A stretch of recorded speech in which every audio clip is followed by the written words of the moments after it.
All right, welcome back, everybody, to the Evolve podcast. My name is Ryan. I'm here with Jesse, as usual. Jesse and Ryan, the Evolved. Always looking for new members. Last week, we talked about one thing I wanted to touch up on that we talked about last week. We just kind of skimmed over was that you just figured out that that women don't pee out of their vaginas. That's cool. Yeah, thanks for reminding our listeners of that. Yeah, well, we just kind of just skimmed over that. I think we really need to get the more. The worst part about having a podcast is watching back on the episodes that you just filmed and saying, God, I'm retarded. I'm so ignorant. Well, and worse than that is your co-host reminding you of that on the next episode. Well, that's one of those that you don't want to get away from you. That's true. We don't want to just put that out there. We do have. It is important for everyone to know that there are so many moving parts to the vagina, and I'm not even going to pretend like I know what's going on there. And I'm honest. Yeah, I was thinking about it. I don't know. Yeah, I was just reading that there are over 30 parts to the clitoris, and the clitoris is over 30. Yeah, it was 32 parts to the clitoris. It's not necessary. And what's funny is we're on this quest to understand that whole region, but women don't even understand it. I said last week I'm reading this book, I Heart Female Orgasm, and who's the author, by the way? You don't know? Don't know. Yeah. Well, we'll get that for you guys, so you guys can check it out if you're interested in this stuff. But it was interesting though to find out that there are a ton of women that don't even discover masturbation until their 20s. I met a woman who hadn't done it until she was, I think, 42, 43. Yeah. How bizarre is that? I can't imagine. My life has been so enriched by that one act. I can't imagine Very what much I'd do so. without masturbation. No, go on. Yeah, I'd be obviously less enriched. Well, we were actually talking about that last night. We went out for a drink, and we were talking about the purposes of pornography and masturbation, all that kind of stuff. And a lot of, I don't know, I guess people might think that there's this sort of unified one use for pornography and masturbation, which is just to get off. Especially for men. I'd be in that class. It's you get that checked off your list for the day, and then you can go all on about your life. Shaving. It's in the same category as shaving. Yeah. No difference. Actually, that's a good analogy. Just gotta shave. You gotta do it. It's exactly right. In my case. Does it ever ruin your day though? Yeah, I find I prefer to do it at night because I really feel like a man's quest is sex, and so when you have sex in the morning, or if you masturbate in the morning, you kind of really don't have much reason to live anymore for that day. You do get a little bummed out, though. It's true. Yeah. In fact, I think a buddy of mine was telling me that in French they call it the little death, because there's a little part of you that dies every time you orgasm. Because your quest is gone. You get the blood. When do we get satisfaction? That's what I want to know. When does the satisfaction when you actually come in? hold it? I personally, that's a good point. I personally think Shouldn't you feel good about that? That's the whole point, right? Yeah, but I think I think that satisfaction comes from the whole quest and the whole journey. Because if you think about it, if you take any act, I think that the happiest people are people that are pursuing their dreams, not people that have necessarily accomplished their dreams. Because if your dream is to become rich, and you pay attention, kids, it's for you, and you become rich, what do you have then? You got to come up with another dream. Lots of money. Or lots of money. Lots of success. Private jet. Mansion. Tons of women. There's, a lot of options. Lots of options. But the point is, you don't have that much. Besides that, what else is there? It's true. No, I agree with you though. It is about the journey. We were talking about this with my workout routine, with going to the gym. You're more of the mindset that you like to have a journal. Lately you've been writing down everything that you do, how much you're lifting, which machines you're using for, and it's good though. I totally get that. That's a really good way to work out because you're really tracking your progress, and it is a great way to set goals for yourself, is to write it down. Right. And to know where you left off, so that when you pick up, you're like, cool, I'm still on the track, I'm still on the journey. My approach to going to the gym is so much not, it's not at all in any sort of a, put together way. It's a very free form sort of creative approach to it, which is more like, I want this to be fun. And I feel like if I personally put it in this sort of regimented okay, here's what I did and here's what I'm wanting to accomplish, I might lose the fun a little bit because I've done that before where I start to feel like, I mean, there is an accomplishment of the goal, but it starts to feel more like work as opposed to like dancing. Dancing, there's no rules. You can, be as stupid as you want to be, and you just keep going, and you just dance. When you're feeling the music, you do this. When it slows down, you want to change your body. I feel like the gym for me is the same sort of approach, where it's the process of just being physical, just exercising. It's really fun, and I feel like as soon as I go to that place of like, no, I'm going to check it off on my list. And, imagine going to the dance floor with a list. All right, now I've done the running man. Time to do the jerk. Time to get down low. Like, to me, it's like, okay, that defeats the whole purpose of this. Yeah, but with dancing, you're not working towards something. With sure dancing, you are. What? Having a good time. Yeah, I mean, you're not. It's a very simple goal. It's a very simple but goal. you're not like. What are you working towards when you go to the gym? What is it that you're looking for personally? For the look of the body that I want to have. Not the endorphins, not the good feeling. That's all part of it. Not feeling healthy. That's not what's getting me going there when I'm. No, it is okay. Yeah. And it used to be like I've had to come to grips with that because, I used to have to work out for my sport, for wrestling, and now I obviously don't have that, but I also don't want to be a fat ass anymore. So I find I have to be working towards something on that, and because I have worked out where I'm just working out just to maintain and just to be in shape, but I don't have the drive.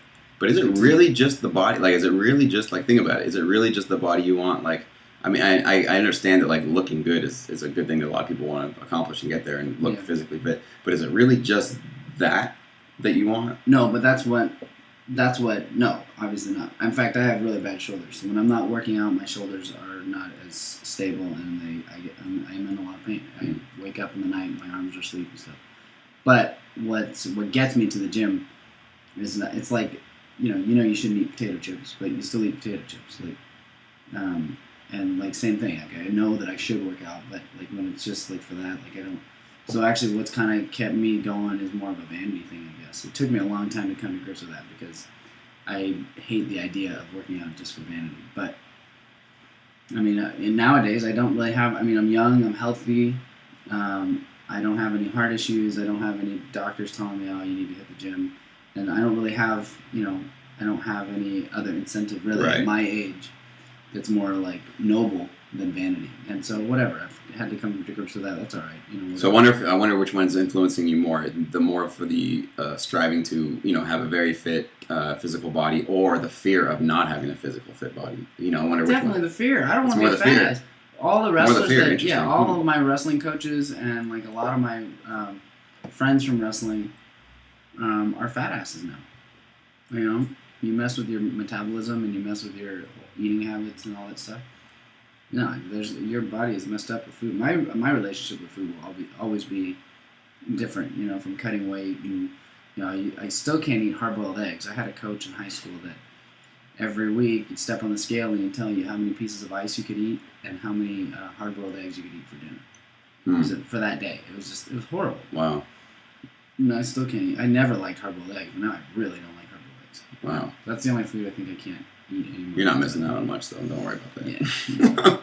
They're all right. They're all right. But yeah, I mean, I do think, heading back to that, I do think that it's the journey that gets you going. If you think about even something totally pleasure-ridden, everything about it is about pleasure, about sex, for example. We always think that we're working, that the orgasm is that's the peak, that's the pinnacle, that's when you've reached it, and that's when you're satisfied. But I would say that everything that leads up to that, asking for her number, that nervousness of does she like me or not like me, even the physical act of sex, the pumping and working towards completion or whatever, that's all the fun part, because once you orgasm, there's a peak moment of that, but then it's so short-lived, because once that's over, there's nothing left. It zaps out real quick. So that is true. That is very true. Absolutely. I felt the same way about that.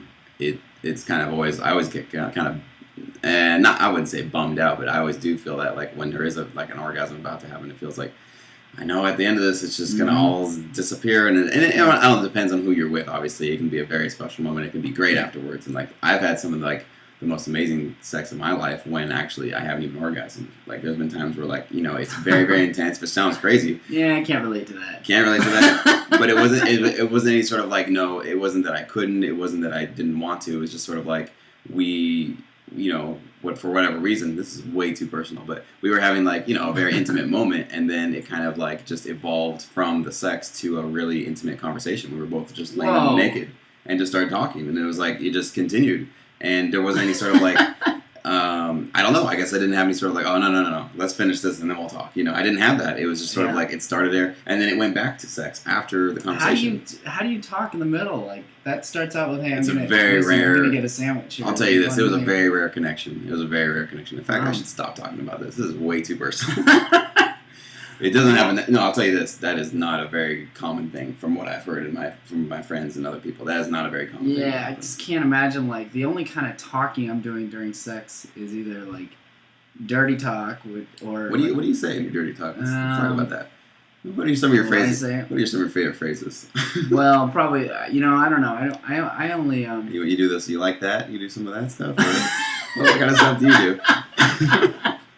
Is that a go-to one for you? You like that? Does that feel good? You ask is this pleasurable to you? No, for some reason, no. Most of the talking that I do during sex is whispering, though. Like, that's what's Whispering's great. It's not awesome. Like that's what's funny about you starting a full-on conversation. It's like, how do you get out of whispering? I'm like, hey, you want to talk? Yeah, it sounds awkward, but it doesn't quite work that way. But do you mind if we take a little break for a second? There's nothing that is said in full volume during sex, which is weird. Like, I don't understand. Like, you go like, all right, I love her, and she go, all right, and then she rolls over. It's like, why is everything a secret? You know what I mean? Like, I love secrets, dude. I love it that way. Secrets. I think it's great. I think the reason why I like that, I like whispering in beds particularly, is because it is this sort of like, hey, here's this one time, because it's so taboo for men and women really to talk to each other like this, like to really be animals with each other, and to like be, like a man's dominating the woman, and like, it's really not like this. You would never see this in public, right? So it's like the one time where like the man and the woman can really get into their animal brains and treat each other like animals with respect. But it's really cool that like it's like, I mean, I guess whispering is this sort of kind of still being a little bit shy about it. You don't say it out loud, but it's also very intimate. When you whisper something in somebody's ear, that's the most intimate. That's like secrets. Yeah, like, but there are so many logistical things you do actually kind of need to talk about things during sex, like logistical things. Not only like dirty talk, but like you actually need to, so like if you want to change positions, or I don't know, try something new, or try it like this, or if she wants you to, I'll go up a little bit, go down a little bit, or whatever. Like, there are logistical things you need to communicate to each other. Mm-hmm. But like full volume voices like break the mood. So silly. So you're, like the mood is so precarious. Right. And so you're trying to like communicate like without breaking the mood, like, so the mood doesn't. You got your sexy the mood voice hears on you, like, forget it. Like, that's when you're gonna have your conversation and then take a break. Let me just clarify this. We weren't talking about the weather and the groceries you just bought, okay? We had some different kind of conversation, but yeah. But you're right though. There is like a need to, I don't know, sort of. You have to have your sexy voice on. If you start talking like your regular 9 to 5 voice, it's like, oh, that's not exciting. You can't talk like that. You have to put on this sort of like you're both kind of pretending, like are both pretending that you're in this sort of like really intimate sexual mood, and anything that kind of breaks you out of that, sort of like. Or, for example, like you're getting it on and you hear like your roommate's voice or something like that, where something's like, it's really hard to like come back into the moment where you're just like, oh, I know that there's somebody else out there, just not in the moment. It just really pulls you out of it. So you really are trying to like basically lie to each other that, we're in this isolated world that is not being connected to the outside world. So I don't know. The whole thing is just, I had in my last apartment, I had one of my walls was shared with the living room, and it didn't go all the way to the ceiling. So like you could be out in the living room, and I'd be talking in my normal voice in my room to my roommate, and like there was no wall basically. Like there was just a wall. Like, it was like having a curtain, and sound traveled so well, and like it was so embarrassing. One of the times I was having sex in my room, and my roommate was out in the living room, and so he's never let me. he told me I sound like a weakling when I'm finishing. What does he mean by that? Because what did he say? Like it was like something about the. Like, Are you gonna impersonate yourself? I'm trying to think about. I'm trying to decide if I'm going to. No, I don't think I could impersonate myself. But he said. Hey, I already said too much on this one, so I'll go ahead. Your turn. I couldn't impersonate myself, but yeah, he heard everything, and it's mortifying. It's absolutely mortifying. Yeah, it is kind of interesting. It's weird how we all have this shared connection, shared desire for sex, but it's so awkward to talk about it or to admit it or to even Totally. share that with other people. It's kind of weird. It's like farting's the same thing. Like, yeah, farting's the same thing. by the way, girls don't fart. I didn't know that. I figured that out. Right. You know, girls never fart or poop or any of that stuff. But you know, we never want to talk about that stuff. It's kind of weird. It's like if we would just all get to that point somehow as humans to just like share those little real intimate experiences, then all the little differences just don't seem so. I don't know. Important. You know, for some reason, getting caught masturbating just really doesn't get much easier. Well, in case our audience is not aware, what do you mean? I've been caught a few times. You know, I got caught by my mom. And I got caught by our next door neighbor one time. You're careless. Oh, it got to the point. Well, it's gotten to the point where it's just like I just do it with the door open. Whatever. Like at least I'm not trying to hide anything. You know, but it's weird. Like why is this something that we're hiding? You know, like everybody does it. Everybody does it. Everybody does it. Like let's be real.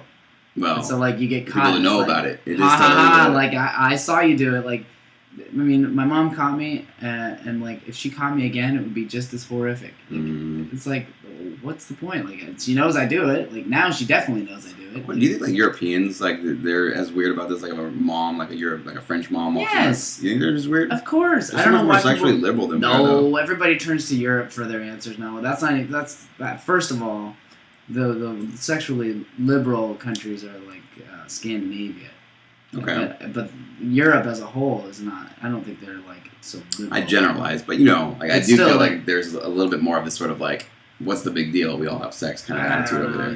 You're touching on a button of mine. Why is that? The whole people turning to Europe like for all the answers. Like Europe. I'm not turning them for an answer. We are, you know, but like people like you know, like well, Europe does it. It's like yeah, Europe does it. Europe has its own issues and problems too. Like you know. Don't you think there's wisdom in Europe, though? Fuck no. You fuck no. There's nothing to be learned from Europe at all. Well, there's something to be learned from everyone, but like. Okay, that's all I'm saying. Why Europe? What about like? I mean, China's got 5,000 years, 10,000 years. Let's talk about China too. I'm just talking about Europe right now. No, but nobody turns to China and says, you know, the great prophet once said. No, nobody says like. I mean, I admire China. That's fine. I do admire China. But like people turn to Europe and they go, oh well, you know, in Europe what they do, and it's like. The implication there is that like Europe is somehow better than.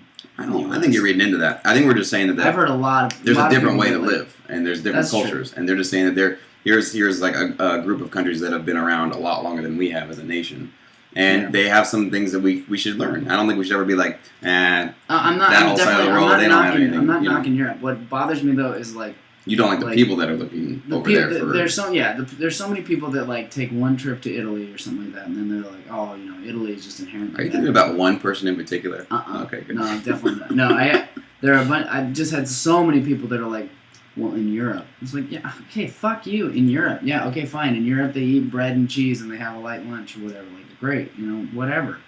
I don't understand, like, or, you know, I don't understand the inherent value that people place on Europe over our current way of life. I think we don't have a lot of like wisdom here. We don't feel like we have a lot of wisdom because we're still kind of figuring ourselves out as a country. So we always look back to. I mean, think about who we really are. I just don't understand why Europe. I mean, look, every country has more. That's where a lot of us came from. I mean, especially as white people, a lot of us came from over there. So maybe something we're not even aware of what we're doing, but we're still kind of figuring ourselves out as a country. So if we got to look anywhere to say like, you know, where the hell did we come from? Like at least that direction seems to make sense for us.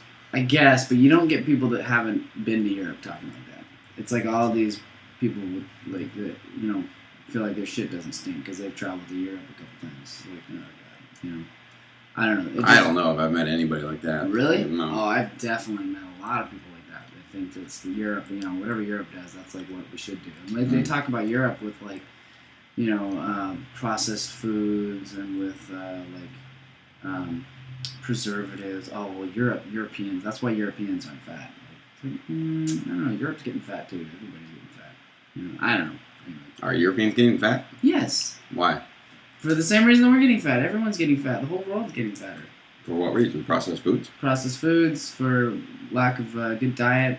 I mean, like, look at, you know what's funny? Look at the gym. Look at all these people that are like repeating a motion, 3 sets of 10, whatever. Like, they're just like lifting weights, and it's like, it's literally like, this is replacing what was manual labor 50 years ago. Mm-hmm. You know, like, it's just so funny. It's like putting a wheel in a hamster cage and having a hamster running on the wheel. Run for fun? What the hell kind of fun is that? That was on Back to the Future. I remember that.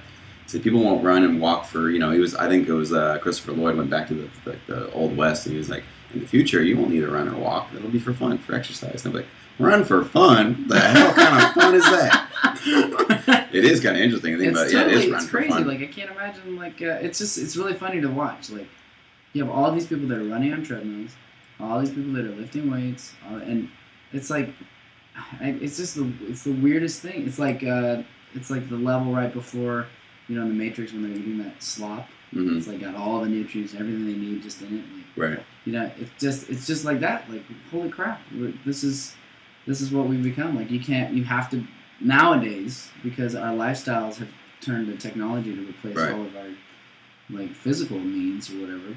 Nowadays, to stay to healthy, go out of your way, exactly, you know? To actually be physically fit. Whereas before, we were naturally maybe doing a little bit more physical exertion. Well, that's that crazy theory about aliens. But I've heard a couple of funny theories that aliens actually, the spotting of, like, you know, these really scrawny little bodies with huge heads and big eyes, is actually humans from the future coming back through time to visit us.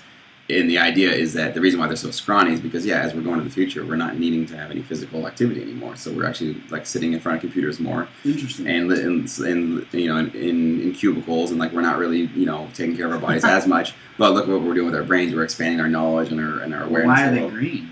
Is there some I don't know about the green. No, I don't know about the green. But the idea is like, if you put a human in like through like a million years of evolution, where like, you know, he suddenly is just needing to be like sitting down, and you can experience the entire world without having to leave your house, which is what we're so close to right now. You know, you can learn anything you want through your home computer. You don't need to go work out or whatever. So there's this idea that like their brains though are the ones that's really where your real estate needs to be, just in your I don't know, cranium. But you don't need a body for any of that stuff. So yeah, that's an interesting theory. It is a theory. It is a theory. Are you a believer in aliens? You believe in extraterrestrials? Yeah, I think I do. I just think I don't know if they. And by aliens, I mean just other beings other than things of this planet that exist in the universe that visited us. I just feel like you know, if they say the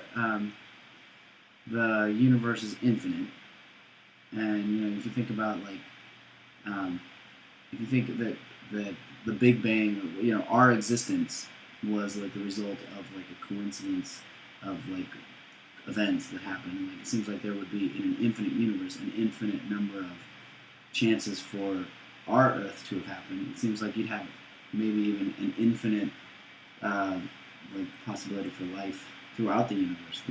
I don't know, but I don't. Well, do you believe that aliens, you know, of all the accounts that people have said that they were abducted or they've seen UFOs, do you feel like we've actually been visited by other entities? I don't know. I think I personally don't discount all of those abduction stories. I don't know if they were aliens necessarily, but you know, there's some crazy shit. Like there was in the 70s, I think it was. There was like a whole string of cattle that were like all of their blood was sucked out of them. Sucked out of them. I heard about this.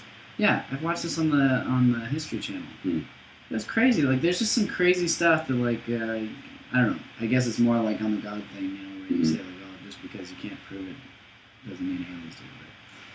I don't know. I tend to believe that there's some crazy shit out there. Absolutely. I don't know, because we were talking about this before too, about like why do we feel that like if we do get visited, it's going to come in a physical form. Like if you're that advanced to come visit us, which is, you know, I don't know the furthest we've actually even been able to see out into the universe, but if for a species to be able to visit us, why do we feel like they're going to come in this physical form that'll look? Well, that's the thing though. That's like funny. us. It's like I don't know. we can't conceptualize any of this stuff outside of our five senses. Right. You know, and so that's definitely a limitation. But like, if you think about it, you say like they're so advanced. I mean, that's assuming that we're on this like progression from point A to point B or whatever. Point A is like the beginnings, and point B is like the evolved state or whatever. and then we all fall somewhere along this continuum or something. But like, there's no proof to say that like evolution has to happen like in this linear sense that it has happened for us. You know what I mean? Where we develop like, we learn how to make fire, and then we develop tools, and we start building technology on this and that, or whatever. Who's to say that these guys like? Who's to say that they're so evolved? Like maybe they followed a completely different track. Maybe they have it. I don't know. You know what I mean? In an alternate universe, or in our own universe? In our own universe, like. Well, the reason why I find it hard to believe only because if the laws of physics are constant, which we don't know throughout the universe, I don't know if they are. It would be hard to see why that you would, I guess. I mean, I think you're totally right. Other factors would definitely play into whatever environment they were living in to accommodate them. But it does seem like the if evolution does exist elsewhere in the universe, then it seems like the natural progression is not necessarily called. We're just calling it evolved. It doesn't necessarily mean it is more advanced. I don't know necessarily it's better or not, but it just basically means that through mutations and through natural selection, the species that are better at surviving continue, and the ones that aren't so good die off. So in the end, what you do is you're starting to have these species that are just better at adapting to their environment, into the changes in the environment. So is that more intelligent? In a way, they're able to adapt. I don't know if they're actually consciously aware that they're, I don't know where consciousness came into. I don't know at what point human beings became human beings, where they were aware of themselves. I don't know. That's the trivia thing to think about too. Where was that? Like, I mean, the transition they say was so slow from ape to man or whatever. But yeah, what were that like the intermediate species? Like, where did that happen? And like, I don't know. I'm just always confused by how did that. Well, I mean, the other thing is like, what if? But we're there too. We're just one intermediate species. We're also on this line. We think that we're kind of at the end of the line. And all of this happened way back in the past, and it's all done with. But like, no, if you actually go further out, like go outside of yourself, we're also on the timeline. And in the future, there's more advanced species that are coming too, that we might be building with these supercomputers that we're building and stuff. So I don't know. There's I don't know. What if intelligent life, quote unquote, was visited by more intelligent life than it, and was able to elevate its evolution like so much faster. Like if we had been visited, I don't know, 50 years ago, 100 years ago, or something like that, it's hard to imagine much before that because we didn't have much technology going. But, who knows? What if somebody came to us and showed us how to make computers 300, 500 years ago, 1,000 years ago, or whatever? Who knows where we'd be now? Yeah.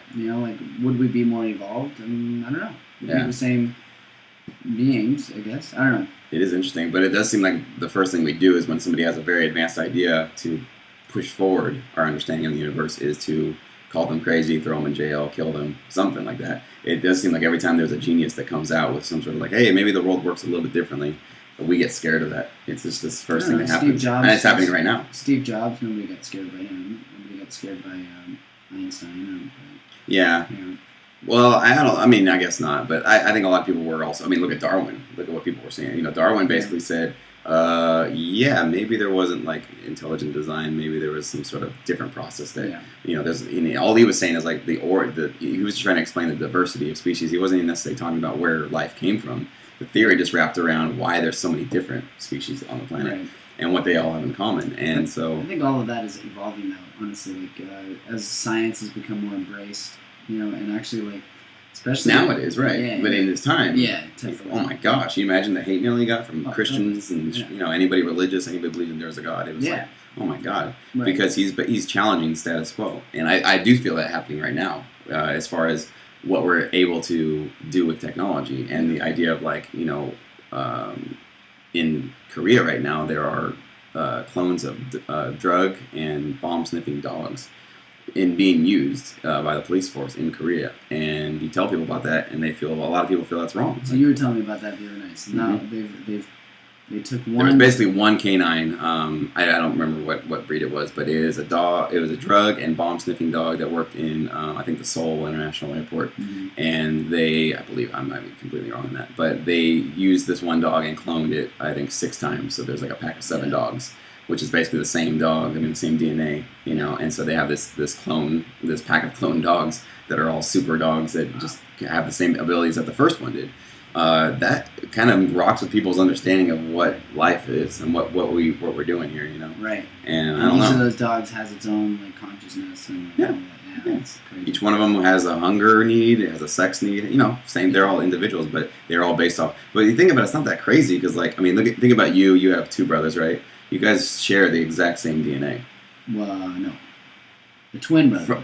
We share. Okay, but it's Yeah. from the same 2 Yeah, donors, though. You know what I'm saying? Like, there's nothing that maybe I don't know. I mean, is that true? That like, would you have different sort of like? I mean, it's like you have maybe you obviously have different sperm, different eggs and stuff, Yeah. but the same information. You know, Yeah, all 3 of you have the similar. exact same information. No, we don't have. No, the way DNA works is like, I mean, that's why. That's why we all look different. That's why we all like. We have similar.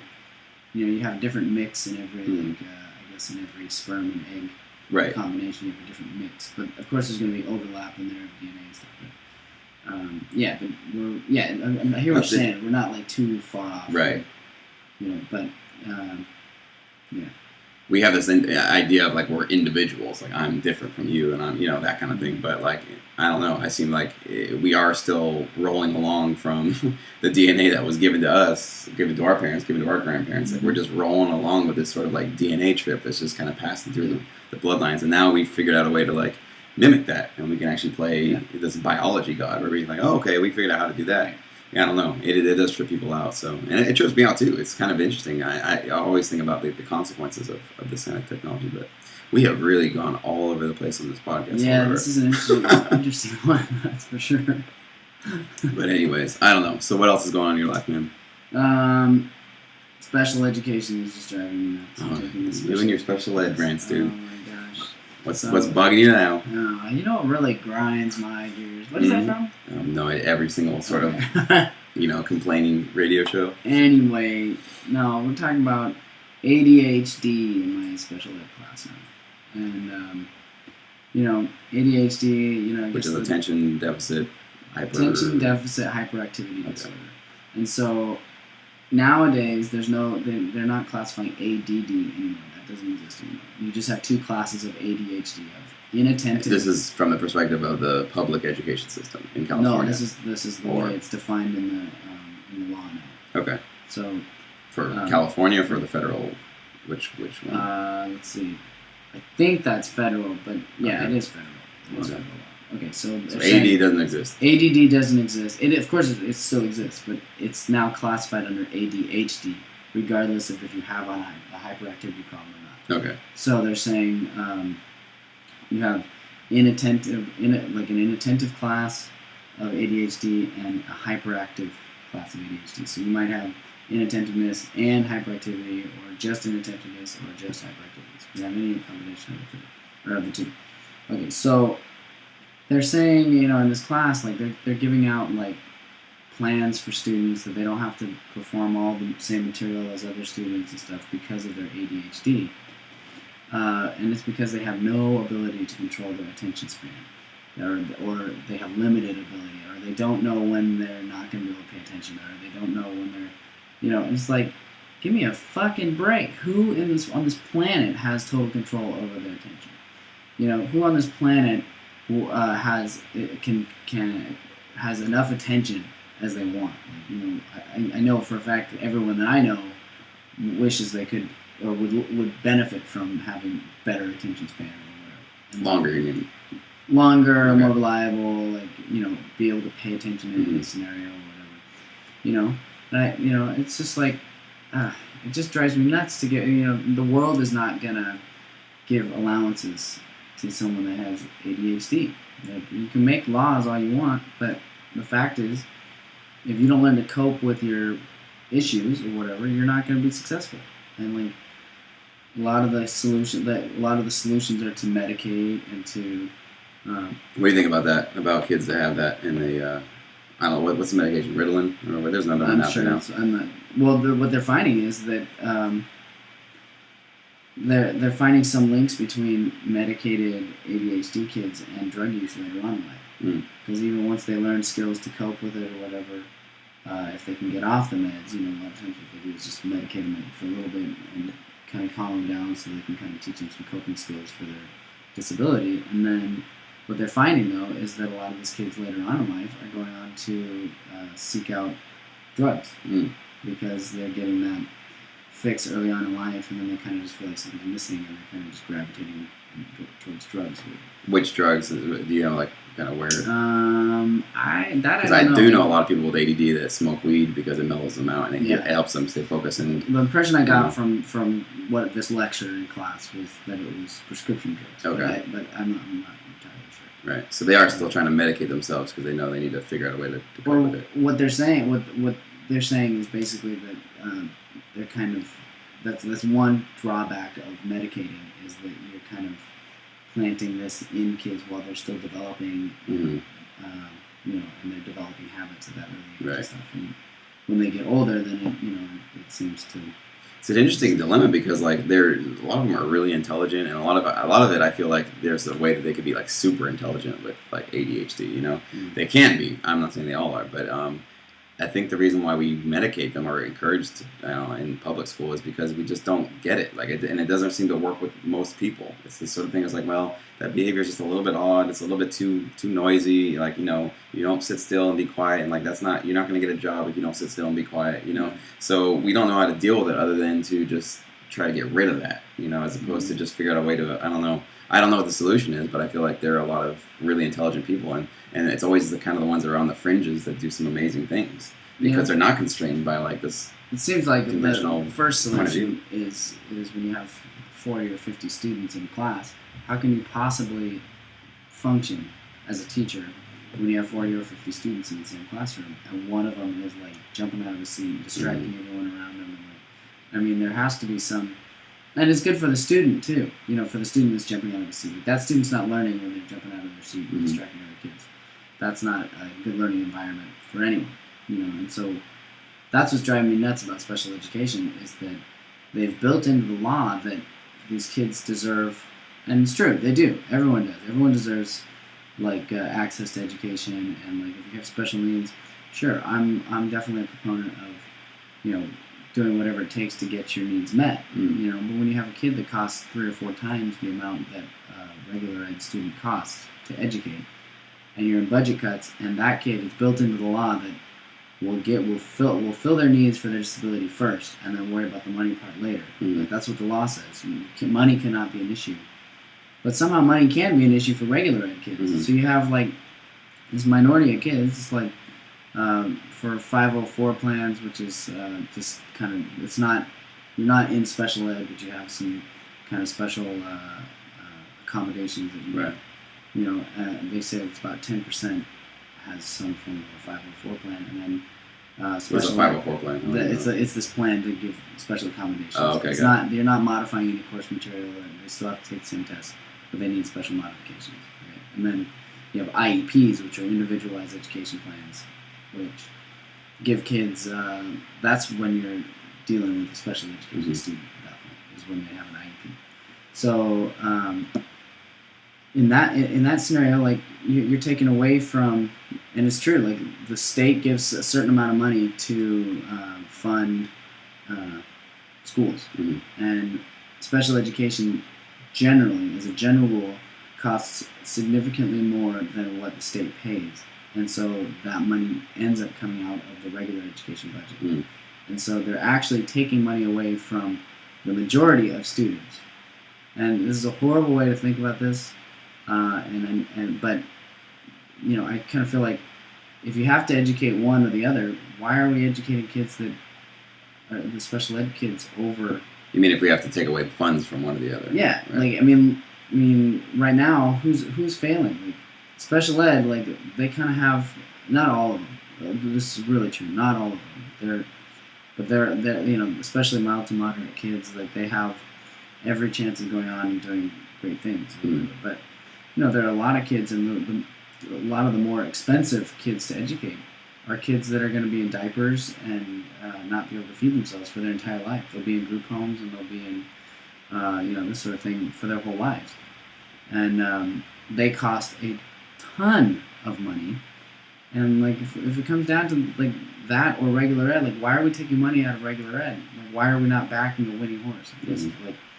our education system is like down the toilets. Right. California in particular is one of the worst in the world. I mean, it's horrible. And for an industrialized nation to not put, I don't know, it just drives me nuts.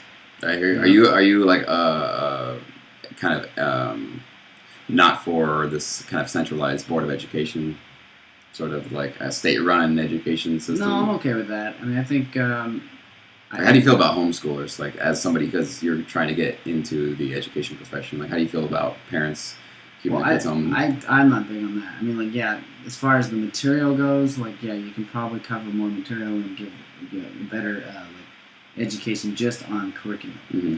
But the problem is that you don't get the social skills, and the social skills are in interacting with other kids and dealing with bullies and dealing with teachers and monotony and bureaucracy and all that sort of stuff is part of becoming a functional and successful drone. Let's be real. Let's call it what it is. I can't imagine. I mean, of course, I'm a big proponent of social skills. I mean, those are already on the decline. And like, if you look at kids that are not interacting with other kids, like it's a huge part of your development. And so, like, can you see a time in the future where maybe because of all the social media and all these like devices that are keeping kids in their little cell phones, that maybe we'll have to actually have social skills class? Like, here's how you like. I mean, we already do. We do. Yeah. What are they called? We have. Well, okay, hold on. Actually, maybe I pulled that out of my ass. But that would be a very useful class, though.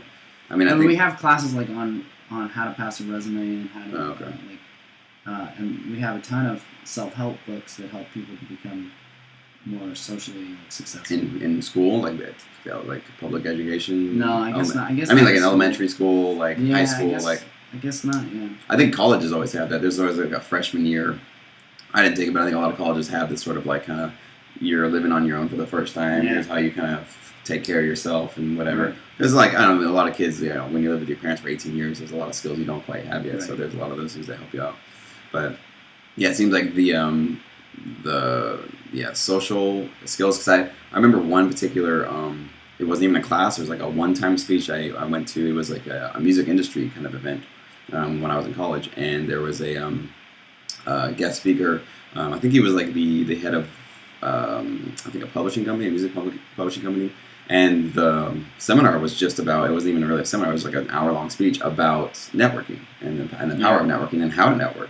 Right. And that was the most powerful, really helpful class that I had ever really taken in any sort of subject like that. It was literally like, you need to look at them in the eye, you don't need to, like, there are certain times to approach people at a party. Here's how you approach them. There's a certain way to shake a hand.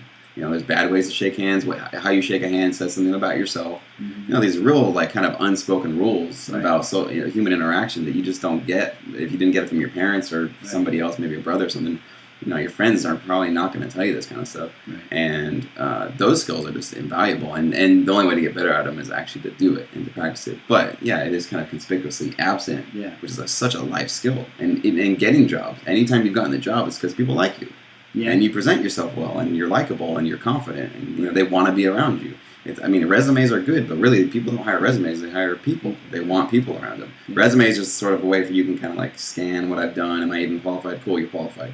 Now, who are you? Yeah. That's just whatever. That's not. See, resumes. I never thought of that big of a deal. People put all this thought into is it the right font? Am I using the right paper? Yeah. Is it too long, too short? And you know what? Make it look professional, get a template, okay? Use a template. You don't need to overthink it ever. Yeah. But really put more stock into who you are and put more stock into practicing shaking hands and saying hi to people, looking them in the eye. Right. Put more stock into actually presenting yourself in person so that they actually feel like they want to be on your team or they want you on their team. Right. That's so much more valuable. Yeah. No, I could totally see in the future actually having social skills classes. That seems real possible. Yeah. I think you're understanding that. But yeah, that'll be tragic in my way of thinking. It's just so funny. I wonder who would actually get to teach that. Would you actually? That'd be a fun class to teach, I think. It would. Imagine that. Imagine a class about dating or something in high school. Yeah. Imagine that, dude. How forward thinking would that be? I'm taking a health science class right now, and I think that would be the funnest class in the world to teach. You're teaching kids about drugs and sex and alcohol, and your whole purpose there is to give them life tools, You're not necessarily telling him. Fear. No, you're not necessarily telling him not to use drugs or not to. You just really they finally evolved from that. No, well, I mean, a lot of people I'm sure do, but yeah. Come on, I mean, like, you and I have been talking a lot about this, about what we would do with our kids if we had kids, on drug and alcohol. Nothing would, still don't have any. How we would educate them about drugs and alcohol and stuff. But And how would you educate your kids? I'm still lost. Hypothetical, your 13-year-old son comes home and you find out he's been smoking joints, getting high with his friends. Yeah, I mean, like, I'm still not sure how. Yeah. I mean, the thing is that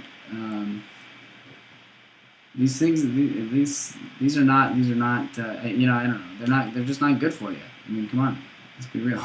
Drugs are, I mean. I strongly beg to differ. Go ahead, let's hear it. I don't know. I mean, I don't know. I don't know what else I can say other than, like, there are very positive effects. I feel the word drug is just a really unfortunate word because it's grouped in heroin and marijuana together. And those two things do not belong in the same category at all. They're so different.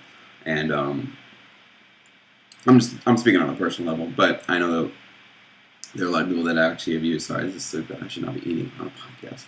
My apologies, folks. No more.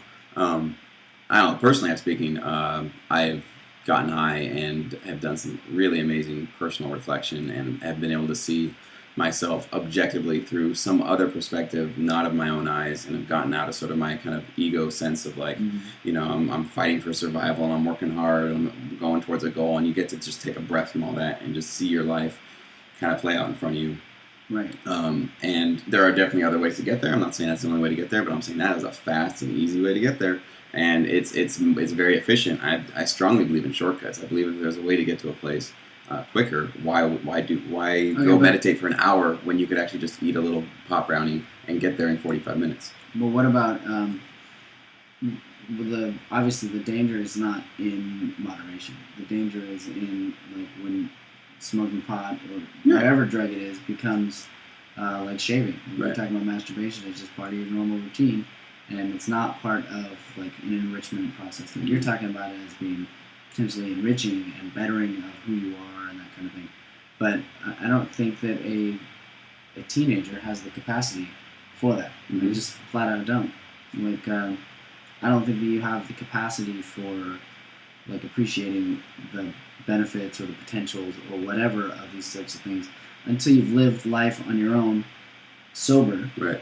And can appreciate, like, and can have figured out how to function without drugs. And then, like, I have every intention of doing heroin and stuff when I turn 80. I think it's so like, funny. I have every intention of that. Like, why not? Like, come on, that sounds great. That sounds so fun. But I don't want my life to be centered around being on a substance. Like, I don't even take Advil for a headache, and that's maybe a bit extreme, but like. I want, my brain is my most important asset, and like my family and friends, and those are things that are really important to me. And like when you have a substance that you're reliant on, that you need to function, You're talking about overdoing a substance. Yeah, not moderation. Even marijuana. I definitely don't think that it should be illegal. I think like who cares? Whatever. Right. Let's educate people on this stuff. And let them decide on their own. Like, I think, God, you make it illegal, you just make it fun to do. Right. I mean, I don't know. I mean, I've definitely I've dabbled, and I just never liked it. Personally, cool. like, and I'd be open-minded for sure to trying to expand your horizons or whatever. But I would never want it to be something that I needed in my life or that I used all the time, or that you had a tough time finding me, like, not stoned or something like that. Yeah. Well, I mean, I think you're kind of making this argument, though, that, like, the danger is in it obviously being overused. And, yeah, I agree, but you can make the same argument for anything. Like, if cheeseburgers, like, I always go to that. Like, obviously cheeseburgers are good when you have one once in a while. If you eat cheeseburgers every day, you're going to overdo it. I don't think that means that cheeseburgers are inherently bad or that, they should be really feared. But the truth should be told. Like, cheeseburgers are actually good. They're delicious. Yeah, but they're not good for you. They're actually, the fact is they're not good for you ever. Well, I don't know. It's always bad for you to have cheeseburgers. They're just never good for you. I mean, yeah. The point is that are you going to make cheeseburgers illegal? No, I don't think Talk so. about water. Too much water, you're dead. Okay, so we're going to say that water just has no positive benefit? Obviously, with a little bit of water, you can live, right? I'm not saying that, and you don't need marijuana to get there. But I do feel that psychedelics, marijuana, and that's why I don't like when you say drugs, like, I just don't like where you're putting, or people are putting, these really destructive, like cocaine, heroin, like these really destructive drugs in the same category as psychedelics and marijuana. Well, how often do you have somebody that tries meth that hasn't tried pot first? I don't know. I don't know a lot of people have done meth. So. Yeah, well, I don't know. The only reason I can answer this is because I'm taking this health science class, but it's basically never happens that you have somebody that's trying meth without trying marijuana first. Mm-hmm. And that, that's of course why they call it a gateway drug. And of course, you get put in this circle, and you got to remember, we're 27 years old. Mm-hmm. We're in a totally different place than we were when we were at risk, at our risk age, right. like 14 to 18. That's your highest risk age. Mm-hmm. That's when.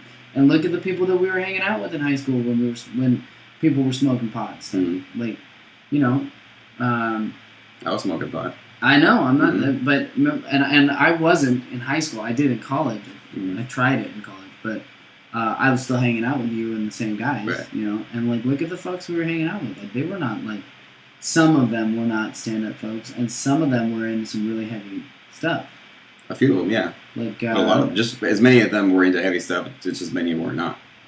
I think. Yeah, that's fine, but the ones that are not the ones I'm talking about. I'm talking about the ones that are into the really heavy stuff are your door into this whole other world. Right. That if you didn't have the. You can't blame marijuana for that. That's a personal choice. I'm not blaming marijuana. Right. It's not a personal choice either. That's the problem. That's the illusion. It's not a choice to do heroin? Nope. That's the illusion. I can't choose to do heroin. It'll just choose me, or how does that work? Your upbringing has a lot to do with it. Like, you can choose to say yes or no to a drug, dude. You don't have a choice. Everyone doesn't have. I don't think everyone's dealt the same cards for choices. As, like if you're brought up in a family like. Let's break it down. Very simple though. Okay. Somebody's in front of you with a needle. Put this in your arm. Yeah, you have a choice, but the problem. That's all I'm saying. You have a choice. I know, but that's so simplistic to say, like, oh, well then therefore you have a choice. I'm saying, like, you and I both are rare cases. We come from both our parents are still together. Mm. This doesn't happen very often. We had a balanced upbringing. This doesn't happen very often. Right. Like, no sexual abuse, no history of abuse in general. Right. But when you get kids that don't have the same family practices or whatever, and that strong base. They don't have a strong base to go back to say that this is something I should. They don't have as much right. reason for like right. The drug dealer or whatever is presenting just as strong a case as anybody else. Right. So like, well, why not? Right. Just Exactly. try it. Right. And yeah, in that sense, I don't think that we have the same choices that. So I totally agree. I get you on that. Yeah, that makes sense. But wouldn't it help though if we, just told the truth about drugs though? Because I feel like we're lying to kids when we say that all drugs are bad. I just think you're lying. You're not telling the full story. I think what you need to do is there are differences between substances, and in moderation, here's what the positive effects are, and here's what if you overdo it, here's where you can go too much. Yeah. But when you, like you said, when you make it illegal, and that's what you're doing with drug education, is just saying this is all bad, don't do any of it. You're just making it fun, and you're kind of saying, well, the establishment doesn't want you, our teachers don't want you to do it. Well, what are the kids gonna go do? Whatever the teachers say don't do. Isn't it less cool if the teacher just says, hey guys, weed can do some kind of amazing things to your mind, and it can actually show you some things about yourself and help you improve. You're thinking about this from a 27-year-old's perspective. But at that age, you're not. Let me finish my thought. That. Yeah, no, but I'm saying, but with also saying that you guys are in an age right now where you guys are developing your social skills, developing who you are, and if you overdo a substance like this, it can hinder you later on in life. So here's, and show them like some examples of people that have have them. I think we had people come into our high school class who got hooked on drugs or got pregnant too early or whatever, and came in and said, hey guys, we're 24, 23, we made some mistakes. And that was really effective, just to see these people saying like, here's the truth about sex, and we're not that far away from you, we're only a couple years older than you, and we wish we had known this, so we're here to tell you about this. No, you can't save every kid. Some kids, you're right, they have their own, but I think at least you got to give them the truth, though. You got to tell them. Yeah, but that's the truth as you see it at 27. I still think. I don't think that this is a truth that's even possible for a kid that age. I don't think that a kid that age can understand. Like we didn't know anyone that age that was smoking pot and stuff that got it, that understood it or whatever. You know, we had no shamans in our class that were like, you know, oh, come to me, I'm gonna smoke some peyote and have a dream and I'll give you your advice. No, people were doing it just to get stoned and just for the fun of it. And I'm not even knocking that, except that the problem is that we have to protect our kids from. I don't want to shelter them, but I want to protect them from making choices at that age that they're not ready for. You know, I'm not big on. I mean, for one thing, I don't like pot personally, so like I definitely would never promote it as like. Because you haven't personally seen the benefits of it for yourself, right? Right. So that makes perfect sense. So you're like, what's the point? For me, I've only seen the downsides of it, which is, you know, my brother was an absolute deadbeat when he was smoking pot all the time. He was stealing and lying and all this sort of stuff, and you couldn't be around him. And I've watched it. You know, my uncle, it's completely ruined his life, and like, you know, I haven't seen any good come of it. Right. The thing is that with drugs, there's always, any drugs, pot also, any drugs, there's always a cost, and it always costs you something, no matter what. It gives you a little bit, but at the end, you always come up a little bit short of what you started with. Right. Always. And it's even more pronounced when you use it all the time. So me personally, though, I don't know, I think I get high maybe once every 3-4 months, maybe not even that, sometimes once every 6 months. Is not a forefront of my life. It's not something I go around telling everybody to get high, whatever. But I'm definitely not shy about telling people the positive effects of it, because I feel like that's not being talked about that much. And I feel because there is this sort of, I go more towards the personal decision of the person. It's like, if somebody gets hooked on weed, the only reason why they're hooked on weed is because weed got to them first, I feel. Like, if it wasn't weed, it would have been something else. Like, they were trying to self-medicate with something. Weed got to them quicker, and it's not that expensive to do, and it's really easy to ingest. It's, you know, you don't have to snort it, you don't have to shoot it, nothing. It's really easy. You can even eat it. So it's just like, it got to the person first. And if it wasn't that, it would have been, you know, a lot of times you find people that were super addicted to drugs, then get onto religion, and then they're Jesus freaks, and they're snorting Jesus 24/7. It's really that, it's the addictive personality and whatever happened in their life that they're trying to, like, either distract themselves or medicate or whatever to get fixated on something. This comes from me. I have an addictive personality, so I do latch onto the things really, really intensely. So I don't know. I think the truth needs to be told. How did you stop smoking pot when you were younger? Why did you get I snapped out of it because I got into that sort of cloud where when you get high too often, you kind of you start to feel like somebody else, you know. And so as soon as I sort of felt that sort of like kind of who am I? And I've been like, when you get high for maybe like 3 or 4 days consistently, like you wake and bake and you smoke in the afternoon and at night, after all of that, you kind of come out of it going, who the hell was I for the last 3? You kind of feel like a personality shift. Yeah. And I have a self-correcting mechanism, which, you know, I guess from my parents, from whatever, my environment, I got this sort of thing in me that does always kick in. And it's happened every time I've gotten, like, I got into gambling a little bit, and as soon as I felt like there was something, like, too much, I kind of was like, okay, I'm done. I used to smoke a lot more when I was going out, and then that started to turn into this thing where I got, like, sort of, like, these, like, kind of pangs to do it, like, in the morning and the afternoon when I wasn't even out. And something turned off in me and said, okay, that's too much. And I do have like a self-correcting mechanism in me that says, you're overdoing it, buddy. Like, you need some balance. I don't know where that comes from. I guess it comes from a good upbringing. So, what makes me nervous is, like, you know, most kids, when they're in that scenario, if you're getting stoned all the time, you're having fun, you're obviously enjoying it, like, most kids won't come back from that. That's the danger of it. Like, you're in a perfect scenario right now. You do it like a couple times a year, a handful of times a year. I really don't see any problem at all with that. Yeah. You know, but they're finding that marijuana causes lung cancer. I mean, people didn't know that. People were saying, but if you eat it, though. You don't. Which is all I've been doing actually lately, is just eating it. That's fine. I mean, there's no health risks at all. I don't think there's much to worry about it, honestly. But, you know, if you were doing it all the time, you know, like, it's gonna start costing you. It's gonna, you know, and I think you have a totally normal situation. And all I want to do is tell kids that. I don't think kids are ready. I don't think kids can handle that. I really don't. I don't think at that age, like, it's really hard to put yourself back in those shoes. But go back to a high school kid. I'm not saying you're going to allow them to do it. They're not young adults. They are kids, full on. They've never experienced anything of the world at all. Most of them won't get a job until they get out of high school, even.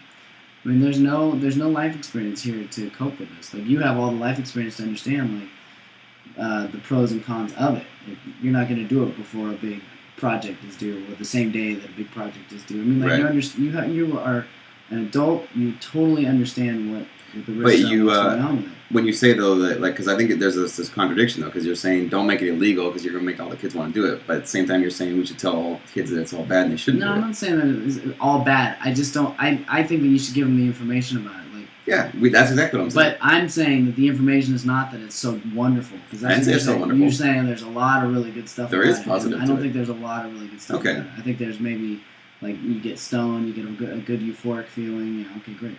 With all drugs, you get a good euphoric feeling or whatever, and you know.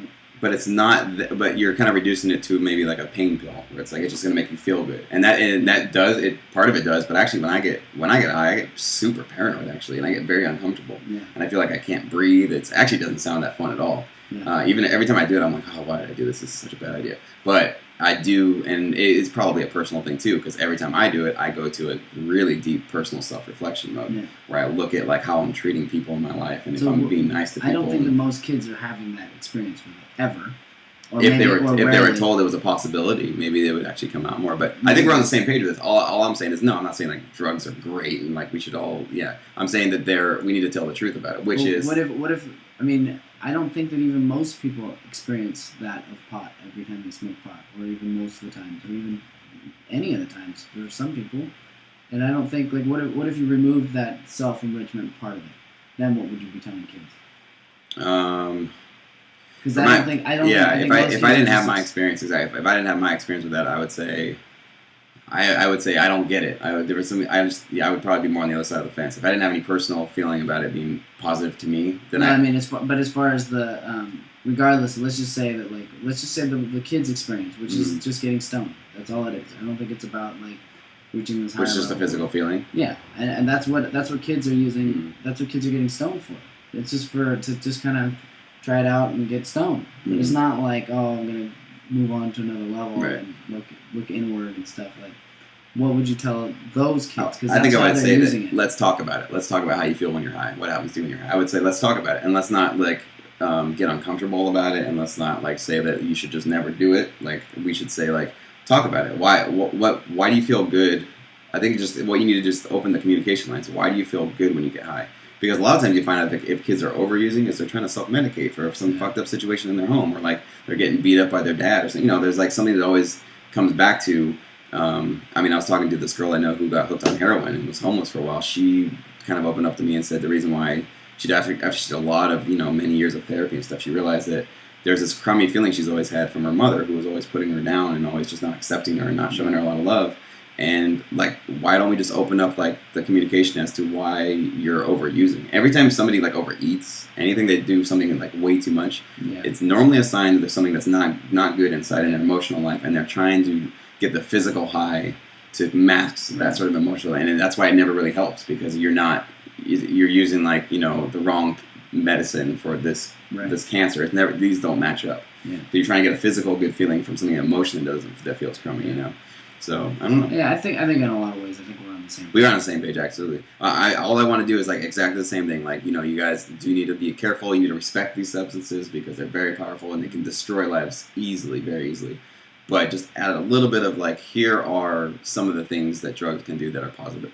That's all. Just basically, I'll let you know that, and then at the same time, strongly letting them know that like let's have an open communication about what it is that you guys are trying to do when you get high, as opposed to writing it off as you kids are just getting stoned.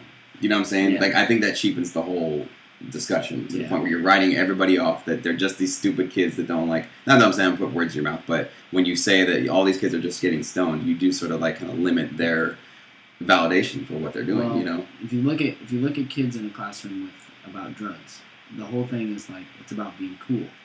And you get all a lot of peer pressure, Yeah, but it's beyond. And it's a great opportunity to talk to them about that. Why do you care about what they think about you?